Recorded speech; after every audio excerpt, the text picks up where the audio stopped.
So a couple people have emailed the channel and asked when am I going to get back on this Masterbuilt 1050 and throw down some cooks, and that answer is soon.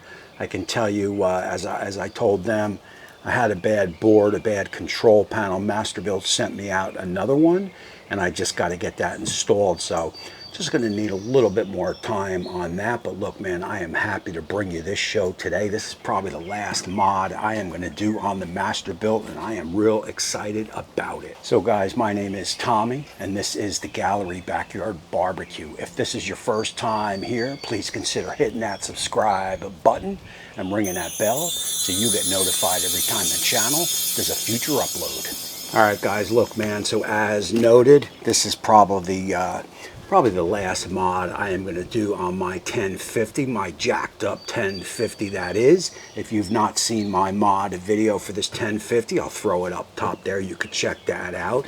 And on today's show, it is the griddle mod from LSS Mods. I am super happy about it. Let's take a look. Let's take a look at the box. We are going to get it installed on the pit, and we are going to season it.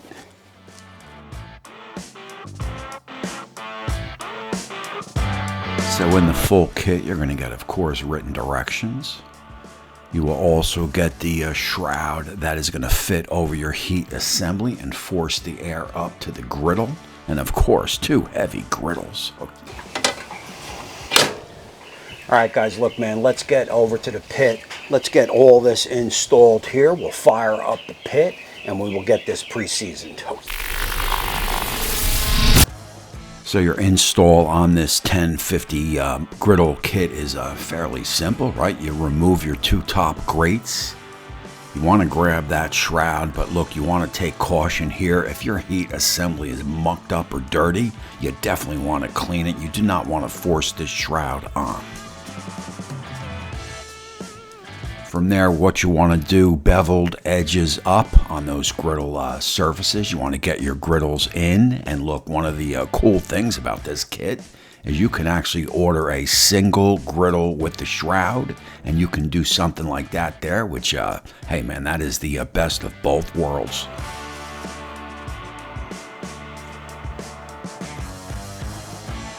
But we do have the full kit here at the Gallery Backyard Barbecue, so we will get our other griddle surface in and take you on to step 2. All right, guys, so look, we got our griddle plates installed, and look, one thing I do like about them is you could split them, right? You can have half a flat top in the 1050 and the grate on the other part, so you can do maybe like, say, like a slow smoke or reverse sear on a steak. Once that hits proper temp of 110, just slide it on over to the griddle. Or you can have some steaks going on the grill and have some vegetables going on the griddle. So that's a pretty nifty design right there. Let's fire up the Masterbuilt. We will set that temp to 500 degrees, and we will start our pre-seasoning.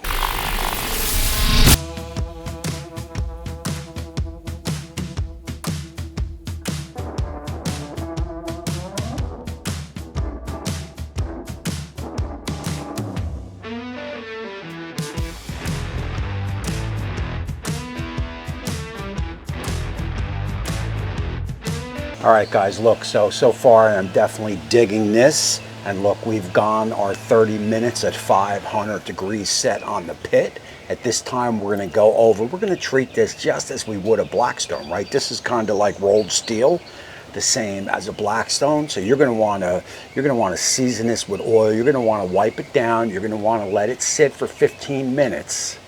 As it stops smoking and that oil burns off, you're going to want to repeat the process again at least 2 to 3 times. The better you season this, the better it's going to treat you. Guys, so look, that is clean and wash your griddles. Obviously, before you do your season, make sure they're nice and dry. Go 30 minutes at 500 degrees. After that 500 degrees, you're going to get some vegetable oil down. Do not use spray oil, and wipe that in. Shut the lid for about 15 minutes till that smoke dissipates. And we are about 586 on this griddle surface, man. That is going to be killer for searing. Oh, yeah. So look, once you shut that lid, right, and that smoke dissipates, you are going to repeat the process again, and even again. That is, get oil down, wipe it in, shut the lid, wait 15 minutes or until that oil dissipates, and go on and do it again. That is the seasoning that is going to make these last. All right, guys, look, man, once that smoke starts to dissipate, repeat step 7 and 8 again, and I'll have all this written out down below so you can kind of follow along that way. Also, remember, this is a steel just like the Blackstone, right? You want to treat this like the Blackstone. The more you season it, the more you take care of it, the better it is going to treat you. And trust me, man, nothing is going to stick to this surface as long as it is properly seasoned. That I do guarantee you. And also of note, as you saw, we hit temperatures of upwards of 600 on that bad boy, man. So that, like I said, is going to be perfect for some searing. So look, man, I am going to close out this show. I do appreciate all you checking in, and you're going to want to stay tuned because I got a big old steak in the house. Maybe we'll throw down some bacon also to break this sucker in right, and that will be the next show, which will be in a couple days. So you definitely want to stay tuned to that. And until next time, we will see you soon.